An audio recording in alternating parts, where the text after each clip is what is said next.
Fala rubro-negro, fala rubro-negra! Canal do Movigador acaba de decolar, na locução WJK aqui pra gente trocar uma conversação, trocar uma ideia sobre o que reverberou, sobre o que aconteceu, sobre os fatos e dados. De Flamengo 3, Curitiba 2, ou melhor, Curitiba 2, Flamengo 3 no Couto Pereira, lá em Curitiba, na fria Curitiba e belíssima capital do Paraná. Verdade, sim senhor, verdade que jogar no Sul nunca foi fácil. Flamengo desde os primórdios sempre chegou lá e lá encontrou ou campos alagados, embarrados, jogadores truculentos e fisicamente preparados para fazer um jogo mais tático, mais impositivo na parte física do que propriamente jogar futebol. À medida do tempo que foi passando, até mesmo no Sul foi havendo evolução e o futebol foi sim se aprimorando taticamente, e sim, houve e existem já no Sul jogadores tecnicamente que fazem jus ao futebol brasileiro. Ronaldinho Gaúcho, o Denner falecido jogou lá, paulista, mas foi para lá, jogou, o Renato Gaúcho, enfim, outros tantos aí habilidosos que jogaram no Sul, que exportaram um pouco de criatividade, que abrilhantaram e fizeram junção, contribuíram para que aquele futebol pragmático pudesse brilhar em certos momentos e ocasionalmente fazer a diferença e ocasionalmente vencer um time mais técnico, não somente pela imposição física, mas sim com jogadas ensaiadas, triangulações e ultrapassagens. Bom, mas agora, neste momento, jogamos com um time que está muito propenso a cair para a segunda divisão, muito embora um trabalho muito bem feito do novo treinador que chegou lá substituindo o Carlos Zago, que saiu daquele jeito, tem até na Rádio Torcida Organizada lá a entrevista do Zago que, se a moda pegasse pelo jeito, foi aquele relâmpago, foi aquele momento de extravasar, foi aquele momento de soltar os bichos, e foi contido, e além do mais foi desligado e não está mais no Coxa. Mas o Coxa trouxe novos jogadores, evidentemente está dando uma mesclada lá, fazendo contratações pontuais para melhorar, para poder sair desta zona de rebaixamento, incômoda zona de rebaixamento, e impôs ao Flamengo um jogo sim tático, como fazem todos os times que taticamente têm o entendimento que é necessário barrar a ofensividade do Flamengo. Trava-língua aí, Ana, rápido. Fazem um jogo dentro dos primeiros 15 minutos iniciais dos dois tempos, tanto do primeiro quanto do segundo, jogam atrás, esperam o Flamengo se desgastar, esperam o Flamengo realmente baixar o ímpeto de ataque, de ofensividade, e jogam sempre pelas laterais com bolas longas, nas costas dos laterais que geralmente estão compondo o ataque em bloco do rubro-negro carioca. E pode ser Palmeiras, e pode ser Inter, e pode ser Grêmio, sempre tem tido esta formatação. Evidentemente, nem sempre todo jogo é igual, mas o mapa da mina já foi visto. São laterais, geralmente, no caso de ontem em específico, o Felipe Luiz, um pouco mais veterano, um pouco mais lento. Haja visto o pênalti. Pode ser discutível o pênalti? Pode ser discutível, eu acho que sim. Pode ter sido exagerado? Pode. Eu não daria aquele pênalti, mas quem deu o pênalti eu não ficaria contrário, porque é uma forma de ver, não tá errado, acho que não foi esdrúxulo, não foi nada fora da curva. Um pênalti marcado naquele lance que o Felipe Luiz chega atrasado e o jogador sente um leve contato, que se este lance fosse no meio campo, o jogador não tombava. Ele seguia com a bola dominada porque o jogador do Flamengo cairia e ele seguiria para o ataque ou para complementar a jogada que está na mente dele, que ele já se dispôs na arrancada a fazer. Não cairia. Mas caiu, o juiz deu pênalti, eu acho que não é discutível.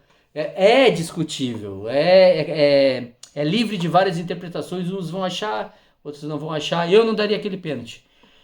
Também do lado do Flamengo, só houve aquele pênalti. Wesley, nosso lateral esquerdo, aí, nosso ala, né? Mais cabível chamá-lo de ala do que propriamente de lateral, porque só apoia, tem pouca participação eficaz na parte defensiva, então ele não é completo, ele é mais um ala, como é o nosso beijinho reserva.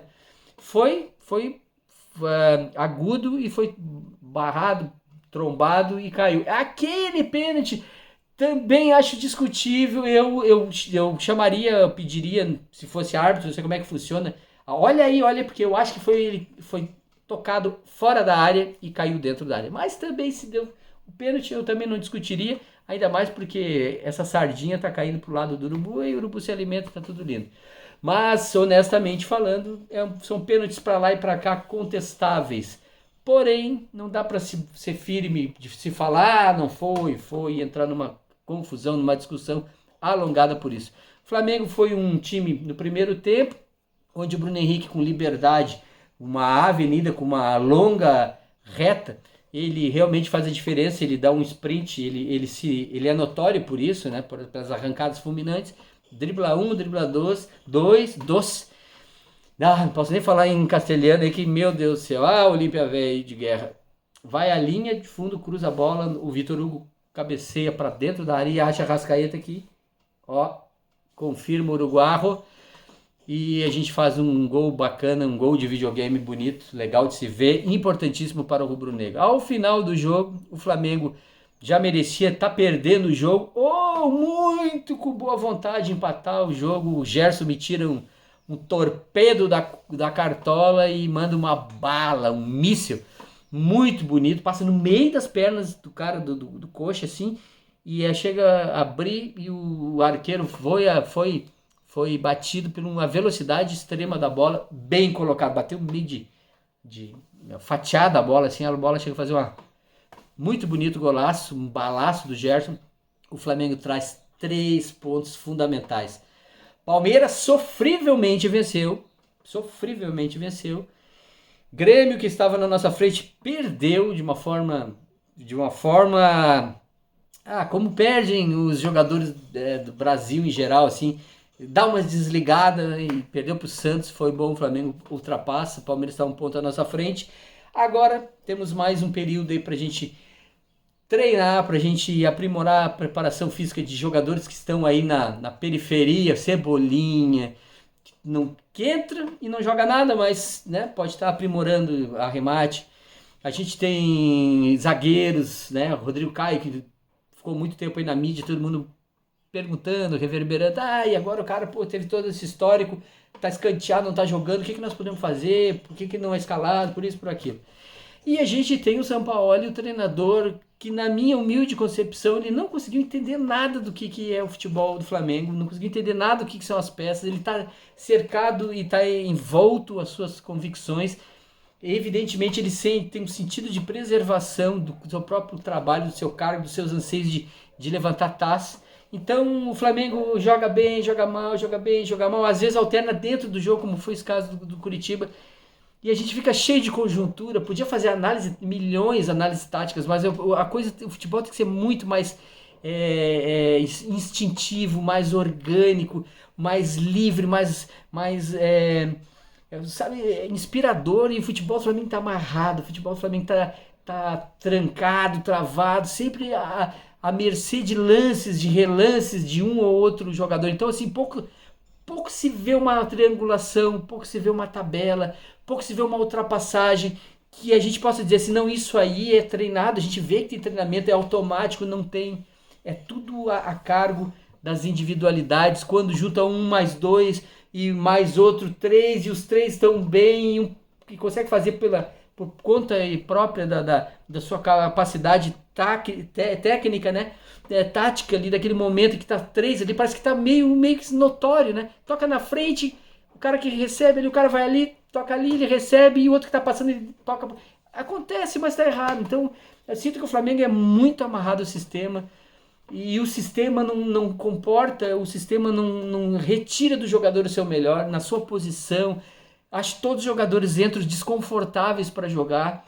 Acho que não está faltando empenho, acho que não está faltando para 90% a preparação física ideal, mas está faltando sim o entendimento tático de um treinador que possa retirar de cada um na sua posição de origem, na sua posição que eles têm virtude para fazer a diferença, uma comunhão de pensamento, uma articulação, não tem. E tem aí pelo lado defensivo sempre volantes que não combatem, sempre tem zagueiros que entregam, né? Nem vou falar aqui do Fabrício Bruno, essa pichotada do Fabrício Bruno, são tantas aí, desde que tá o Fabrício Bruno, Davi Luiz, o Léo Pereira, eu posso fazer um compilado assim, que é um show de horrores de coisas que nem na Várzea se vê. Se vai olhar na Várzea, o cara não farda no outro jogo, não, não, mas tá aí. É os zagueiros que a gente tem, é um sistema de jogo completamente limitante, é um treinador completamente sem graça. As coletivas dele, eu tenho um bom nível de espanhol, eu entendo bem, é uma porcaria as respostas dele. Eu queria dizer algo mais bonito aqui, mas me perdoe, é uma porcaria as respostas. As perguntas também são, sabe, até tem 2 ou 3 que são no nível assim de trazer alguma coisa do apático treinador, porque ele traz um ranço, ninguém espera nada desse Flamengo mais, assim, o Flamengo vai jogar, e se joga um jogo, um joga um tempo bem, no outro joga mal, aí no jogo joga mais ou menos, no outro joga mal, aí a gente, tem jogador, eu acho que é o problema, pode ser jogador, mas é o esquema tático, mas é a falta de liderança, é a falta de diálogo, é a falta de comunicação, de conversa, de entendimento, de chegar pro jogador, de trazer ele para si. Cara, onde é que tu joga melhor? Jogo tal, não, mas vamos fazer para cá. Traz fulano, cara, não tem. Pode abraçar, pode dar tapa na careca do cabeça de ovo, mas o Flamengo não tem nada do Flamengo que a gente precisa, não tem nada do Flamengo que possa dar uma certeza, apesar do potencial técnico individual de cada um, que possa dar uma certeza. Não, hoje a gente vai para uma decisão tranquilo, porque a gente sabe que só uma noite ruim, uma tarde ruim pode tirar os 3 pontos do Flamengo. Isso não acontece, porque não vemos virtude, eu não vejo virtude nesse treinador, eu não vejo ele entender, eu não vejo ele entender que precisa rapidamente evoluir e ele se livrar desse conceito europeu de posicionar o que não funcionou e não traz nada de bom em momento algum. O Flamengo iniciou um ano pessimamente, sendo eliminado pelo Al Hilal, perdendo para Maringá, perdendo para Fluminense de virada na final do Carioca, perdendo para Palmeiras, perdendo para Del Valle, perdendo para Olímpia. O Flamengo coleciona coisas que me levam a certeza, para finalizar o vídeo, que todo mundo que está ali não entende por que perdeu. Eles não entendem, não tem uma avaliação concreta. Pode até existir, eu não duvido, números, dados estatísticos, mas que a gente não sabe o que... A gente e eles, né? Não sabe o que fazer com aquilo ali. Porque a gente não tem até hoje um volante, um volante, o primeiro volante com capacidade de fazer o limpa-brisa, não tem até hoje. Thiago Maia deslocado muitas vezes, mal fisicamente, outras tecnicamente às vezes não entregando. A gente tem Pulgar, chega, vem, mas também não compõe, é um cara, sabe, mais clássico do que sanguíneo, mais clássico do que propriamente combativo. Então muitas vezes falta para ele a capacidade até pulmonar de fazer aquele limpa-brisa. Eu vejo muitos colegas aí, eu ouço todo mundo para a gente poder aprender, para a gente poder formar um conceito, para a gente poder refletir num conjunto geral, dizendo, não, se pessoas que dependiam do João Gomes estão loucos, cara, pegue o conceito João Gomes, não precisa pegar o atleta, sabe? Mas eu não tenho dúvida nenhuma que o João Gomes dá pro time o sangue que hoje a gente vê os caras saindo após derrotas, rindo com o adversário que goleou o próprio time, trocando camisa como se estivesse numa balada, numa festa, sei lá, na casa da mãe, na casa da tia, dos amigos, feliz, alegre de ter tomado uma goleada. Então o João Gomes traz uma vergonha, um combate a esse marasmo do Flamengo. Então não é somente o jogador, é a concepção João Gomes. E eu vejo com muita tristeza algumas pessoas desfazendo do jogador que realmente representou o que a gente gosta, que é a entrega. E depois da entrega, evidentemente com um líder com bom diálogo, um líder capaz tecnicamente, taticamente, tudo pode fluir melhor, com harmonia. O Flamengo hoje é um time trancado, é sem qualidade, é sem brilho. Qualquer time de segunda divisão, vindo de segunda divisão, estando na segunda divisão, impõe dificuldades a esse Flamengo modorrento. Esse Flamengo é incerto. É um Flamengo, um time incerto, sabe? Dependendo de inúmeros fatores que já estão enchendo o saco de comentar. Já perdemos até o brilho no olhar de falar sobre isso ou aquilo. E os debates são todo o cachorro correndo em volta do rabo, números toscos, análises bobas, e o futebol é mais simples, o futebol é mais simples. Lateral nasceu para ser lateral, pode ser trabalhado nos bastidores para ser ala, mas o meia esquerda nasceu para ser meia esquerda, não para cobrir lateral. Volante tem que ter pode aprender a chutar com os dois pés, pode, deve ser treinado no campo, mas ele nasceu para combater, para ser o limpa-brisa, para fazer o homem de defesa do meio campo. E a gente sabe, o cara que tem a velocidade é espetado numa ponta, o cara que tem recomposição é tocado numa outra ponta. Então, cara, é um monte de testes no meio de competições que precisavam ser retirados simples, feitos simples, para retirar o máximo de um grupo que está se indo, um grupo que está se acabando, porque saindo o Arrascaeta, todo mundo já está querendo aposentar o Everton Ribeiro, erroneamente. O Gabigol saindo mais cedo ou mais tarde. Todo o Flamengo que tinha de 2019 até 2 anos atrás, aí com mais brilho, some. Nenhum dos caras que foi contratado tem capacidade de ganhar um campeonato, uma final, nada. Nenhum, nada. Davi Luiz já vai ser escanteado pelo jeito, né? Mesmo com o contrato renovado automaticamente pelaquela cláusula, vai sair mais cedo ou mais tarde. Fabrício Bruno não é esse zagueiro que todo mundo diz que é. Muito menos Léo Pereira. Muito menos Léo Pereira. Pablo a gente não vê jogar. Rodrigo Caio vem daquela lesão que sempre a gente sabe que é limitante. O Araújo, Luiz Araújo, bom jogador, mas não passa de bom jogador. Jogava numa liga americana. Tá aqui jogando, se esforçando. Isso não dá para tirar do cara, mas agora não tem brilho nenhum. Cebolinha. Eu falei, mas eu falando em um cachorro defecando dá na mesma coisa. Jogador para Grêmio, para time menor, para time de segunda divisão, que tem só uma válvula de escape. Como é o Marinho hoje no Fortaleza, que bateu o Inter. Tem que ser ele o centro. No Flamengo não dá, porque tem outros caras mais acurados tecnicamente, outros caras já com maior casca, com maior nome. Então a gente tá nesse limbo. O Flamengo tá num limbo agora perigoso, difícil de ser modificado, porque a gente tem na administração 2 caras que não entendem nada de futebol. O Marcos Braz não entende nada. É um cara articulado, é um cara bom de negócio para fazer compra, para fazer venda. Nem tô dizendo que acerta, viu? Tô dizendo que para fazer em termos de valores, para buscar, não é dos piores. A gente já teve pior, teve o Rodrigo Caetano, que o Bananão. Mas a gente tem o Holandir, que não entende nada de futebol. O cara só pensa em outras coisinhas estranhas da parte administrativa. Não tem respeito de nenhum. Da nação mesmo, ele é o cara zero à esquerda. É um cara frouxo mesmo. O cara perde, vai lá, fica olhando ali no cantinho pra ver se a torcida não tá. Um frouxo. Só aparece quando tá bonito o panorama. Ele tá lá com aquela cara de pimpão dele. Ele e a esposa, que não era... A esposa não devia nem estar aí no clube. Mas tá, enfim... Então o Flamengo tá, cara, rodando em círculos, procurando coisas que tá fácil de ser... Fácil eu acho que eu forcei, mas não é tão difícil. A gente minimizando o erro, não insistindo gradativamente, um dia após o outro, um jogo após o outro, nas mesmas escalações, na mesma rotatividade maluca e sem noção, sem a menor sentido. Como é que o time vai pegar conjunto? Como é que o time vai pegar uma harmonia, vai se harmonizar, se nunca joga toda a vida os outros. É 39 escalações diferentes do cara. É uma bagunça. E o time dentro de campo todo espaçado, as linhas não se conversam, a defensiva, o meio e o ataque.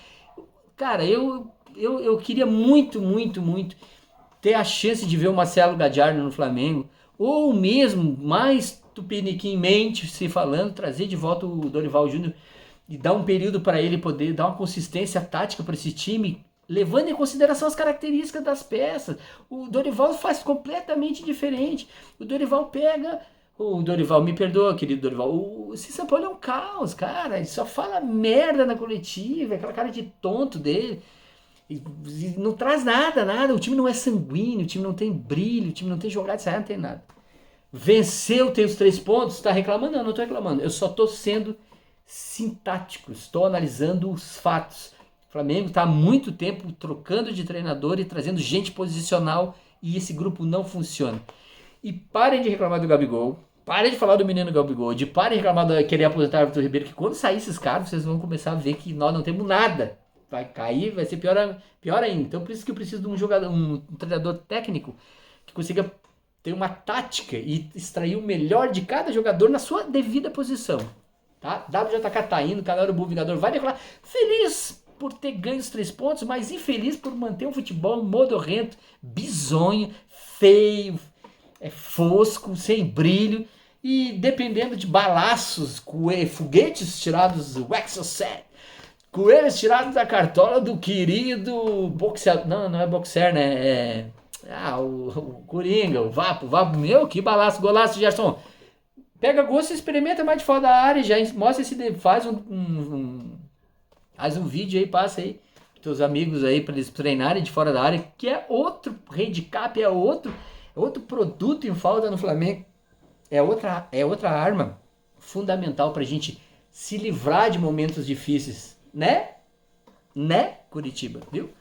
Então tá, WJ Tocatá, Educador do Vingador, tá indo, vai decolar, te pedindo humildemente que se inscreva no canal pra gente dar uma arrancada nesse canal. Deixa o teu like, compartilha essa porcaria com teus amigos e inimigos, se é que os tem. Obrigado por chegar até aqui e nos vemos na próxima. Tchau.